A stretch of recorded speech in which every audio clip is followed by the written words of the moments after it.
Perum Bulog Aceh siap menyalurkan beras, SPHP, dan komoditi lain lewat Koperasi Desa Merah Putih Syariah, KDMPS.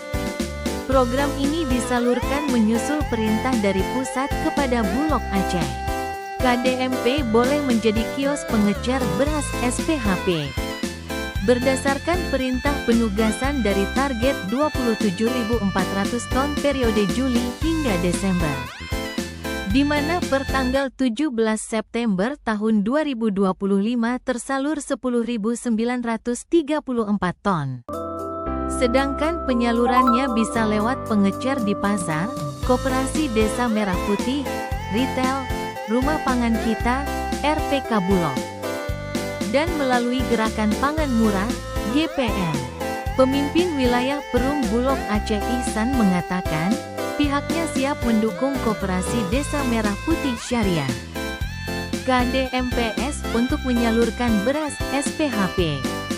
Penyaluran program SPHP lewat Koperasi Desa Merah Putih Syariah ini diharapkan bermanfaat dalam mengamankan harga beras stabil. Perintah itu yang diberikan kepada kami termasuk namanya Koperasi Desa Merah Putih. Masuk itu. Ya. Kami sebenarnya selalu siap untuk mendukung program pemerintah, kita siap.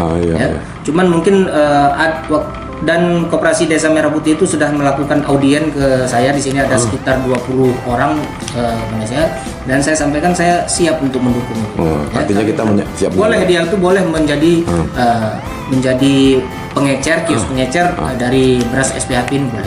Jadi semakin banyak orang pelaku usaha yang mau ikut menjadi pengecer beras SPHP ini, tugas kami kan semakin ringan. Untuk mengamankan untuk harga beras ini supaya stabil tuh kan lebih ringan.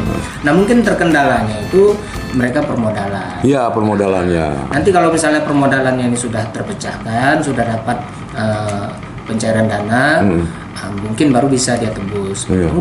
Selain itu, menurut Ihsan, Perum Bulog Aceh juga menyalurkan ke koperasi desa berupa beras SPHP dan minyak kita. Untuk KDMP Gampong Jawa Kecamatan Kutaraja dan Lamteh Ule Karing Banda Aceh masing-masing sudah sekali tersalur beras premium 75 kg dan minyak kita 60 liter. Penyaluran beras ke KDMP akan terus ditambah untuk Lueng Bata dengan syarat terpenuhi seleksi administrasi di Bulog maupun Dinas Koperasi setempat. Dari Banda Aceh, Fajar Online melaporkan.